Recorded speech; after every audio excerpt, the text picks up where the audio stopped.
আসসালামু আলাইকুম। কেমন আছেন সবাই? আশা করছি যে যেখান থেকে দেখছেন ভালো আছেন, সুস্থ আছেন। তো আজকে আমি তৈরি করে দেখাবো বিফ বিরিয়ানি। তো এর জন্য আমি এখানে ২ কেজির একটু কম আমি গরুর মাংস নিয়েছি। নিয়ে এটাকে একটু লবণ পানি আর দিয়ে একটু ভিজিয়ে রেখেছিলাম। তারপরে আমি ওখান থেকে উঠিয়ে নিয়েছি। একেবারে পানিটা ঝরিয়ে নিয়েছি। নিয়ে 1/3 কাপ পরিমাণ টক দই নিয়েছি। টক দইয়ের পানিটা ঝরিয়ে নিয়েছি। 1.5 টেবিল চামচ পরিমাণ নিয়েছি রসুন পেস্ট, 1.5 টেবিল চামচ আদা পেস্ট। আর আমি যেখানে রাঁধুনি রেডিমিক্স যেটা আছে সেই মসলাটা নিয়েছি, পুরোটা ব্যবহার করব।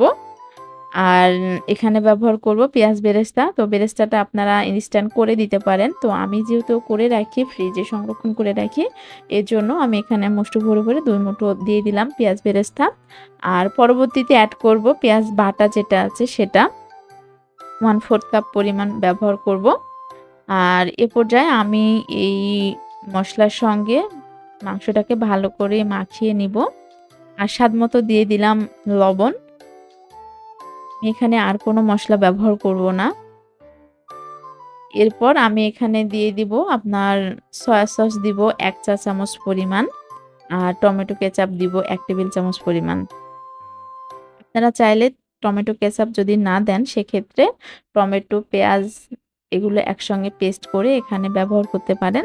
তো আমি আজকে খুব কম মসলায় তৈরি করেছি। এজন্য আমি সরাসরি রেডিমিক্স মসলাটা নিয়েছি। ঝটপট যাতে হয়ে যায়। তো এভাবে করে আমি ২-৩ ঘন্টা রেখে দিব। আর যদি হাতে সময় থাকে তাহলে আগের দিন রাতে করেও রাখতে পারেন। এ পর্যায়ে আমি সময়টা কম লাগানোর জন্য এখানে প্রেশার কুকার নিয়েছি। আর এখানে 1/4 কাপ পরিমাণ তেল ব্যবহার করেছি, সয়াবিন তেল। দিয়ে আমি এখানে ২ টা সিটি করে নিব। সেক্ষেত্রে আমার সময়টা একেবারেই বেঁচে যাবে। মানে কম লাগবে আরকি। আর এখানে একটু ঝালের জন্য আমি লাল মরিচের গুঁড়া দিয়ে দিলাম। কালারটাও সুন্দর আসে। আর স্বাদমতো মানে ১ টেবিল চামচ পরিমাণ চিনি দিয়ে দিলাম। বিরিয়ানিতে কিন্তু একটু চিনিটা হলে বেশি ভালো লাগে আরকি খেতে। দিয়ে দিলাম ২-৩ টা কাঁচামরিচ। এ পর্যায়ে আমি সিটি দিয়ে নিয়েছি। এবার আমি ঝোলটাকে একটু টানিয়ে নিব। আর এদিক থেকে আমি বিরিয়ানির জন্য ডিম আর আপনার আলুগুলো ভেজে নিচ্ছি। এগুলো হালকা ভেজে উঠিয়ে নিব। আর এদিক থেকে আমার মাংসটার ঝোলটা টানিয়ে নেওয়া হয়ে গিয়েছে। আর একটু টানিয়ে নিব। তাহলেই হয়ে যাবে এটা। এবার আমি ১ কেজি চাউল নিয়েছি। ১ কেজি চাউলের জন্য প্রায় 1/3 কাপ পরিমাণ এখানে তেল ব্যবহার করেছি। যেহেতু মানে মাংস যে রান্না করেছি সেটার মধ্যে কিন্তু আমি পর্যাপ্ত তেল দিয়েছি। এবার দারচিনি, এলাচ, বড় এলাচ আর 1/4 কাপ পরিমাণ পেঁয়াজ দিয়েছি। এগুলো হালকা ভেজে আমি ২০ মিনিট আগেই পোলার চালটাকে ধুয়ে পানি ঝরাতে দিয়েছিলাম। সেই চাউলগুলো আমি এখানে দিয়ে ৭-৮ মিনিটের মতো ভেজে নিব। বিরিয়ানির চাউলটা যদি ভালোমতো ভাজা হয় সেক্ষেত্রে কিন্তু অনেক সুন্দর হয় আপনার ঝরঝরে হয়। আর ২০ মিনিট আগে যদি ধুয়ে রাখেন সেক্ষেত্রে আরো ভালো হয়। এবার আমি এখানে এড করব গরম পানি। এখানে আমি ২ কেজি চালের জন্য প্রায় ১ কেজি চালের জন্য ২ কেজি পানি ব্যবহার করতে হবে। সেক্ষেত্রে আমি ২০০ গ্রাম পানি কম ব্যবহার করেছি। মানে ১ কেজি ৮০০ গ্রাম পানি ব্যবহার করেছি এখানে আমি। আর এটা যদি দমে রাখা হয় সেক্ষেত্রে কিন্তু এটা এমনিতেই হয়ে যাবে। এজন্য পানিটা কম ব্যবহার করেছি। এই যে মিডিয়াম টু লো হিটে মিডিয়াম টু হাই হিটে আমি এটাকে ৭ মিনিটের মতো রান্না করে নিয়েছি। পানিটা শুকিয়ে গিয়েছে।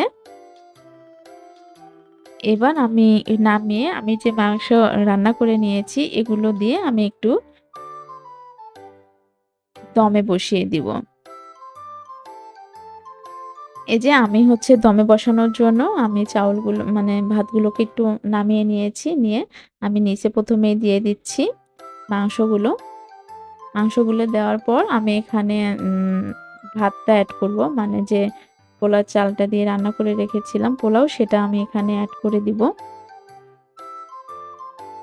দিয়ে দিলাম কিছু আলু, পেঁয়াজ বেরেস্তা। এ পর্যায়ে আমি এই যে পোলাওটা এখানে এড করব।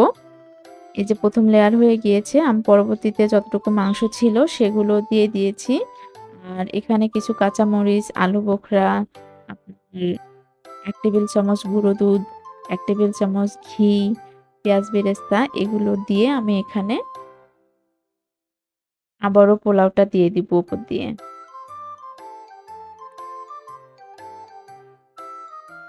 এই যে আমি এখানে টমেটো কেচাপও দিয়ে নিয়েছি। তো এ পর্যায়ে আমার যে বাকি রাইসগুলো ছিল সেগুলো কিন্তু উপর দিয়ে দিয়ে নিয়েছি। দিয়ে আমি এখানে আবারও গুঁড়ো দুধ, কিছু বাদাম, কাঁচামরিচ, তারপর ১ টেবিল চামচ ঘি দিয়েছি, আলু বোখরা দিয়েছি। দিয়ে এটাকে আমি দমে বসিয়ে দিব। আর দমে বসানোর আগে অবশ্যই চুলার হিটটাকে একেবারে লো করে দমে বসাইতে হবে। নয়তো নিচ থেকে কিন্তু মাংসগুলো পোড়া লাগবে। এদিকে কিন্তু অবশ্যই খেয়াল রাখতে হবে। এবার আমি এটাকে দমে বসিয়ে দিচ্ছি আর উপর দিয়ে একটু ঘি দিয়ে দিলাম আবারও। এই যে এভাবে করে আমি দমে বসিয়ে এটাকে আমি রান্না করে নেব। আর এখানে আমি একটু দিয়েছি, মানে দুধের সঙ্গে একটু জর্দার রং মিশিয়ে এটাতে একটু দেখার সৌন্দর্যের জন্য দিয়েছি। আপনাদের যদি না দিতে চান সেক্ষেত্রে না দিলেও হবে। জাস্ট এটা একটু দেখার সৌন্দর্যের জন্য দিয়ে নিয়েছি। এবার আমি এটাকে প্রায় ০.৫ ঘন্টার জন্য দমে বসিয়ে দিব।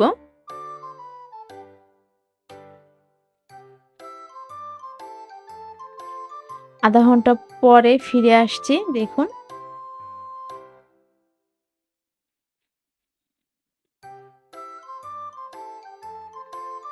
এই যে ০.৫ ঘন্টা পরে ফিরে আসছি, দেখুন আমার রাইসটা অনেক ঝরঝরে হয়েছে এবং একেবারে পারফেক্ট হয়েছে। একটা চালও একটার সঙ্গে লাগে নাই এবং এটা কিন্তু নরমও হয়ে যায় নাই। বিরিয়ানি যদি নরম হয় সেক্ষেত্রে কিন্তু এটা খেতে ভালো লাগে না। এজন্য চাইবেন অবশ্যই পরিমাপগুলো ঠিক রেখে বিরিয়ানি রান্না করার জন্য। আজকে এখানেই রাখছি। আবারও দেখা হবে নেক্সট কোনো ভিডিওতে। সে পর্যন্ত ভালো থাকবেন, সুস্থ থাকবেন। আসসালামু আলাইকুম।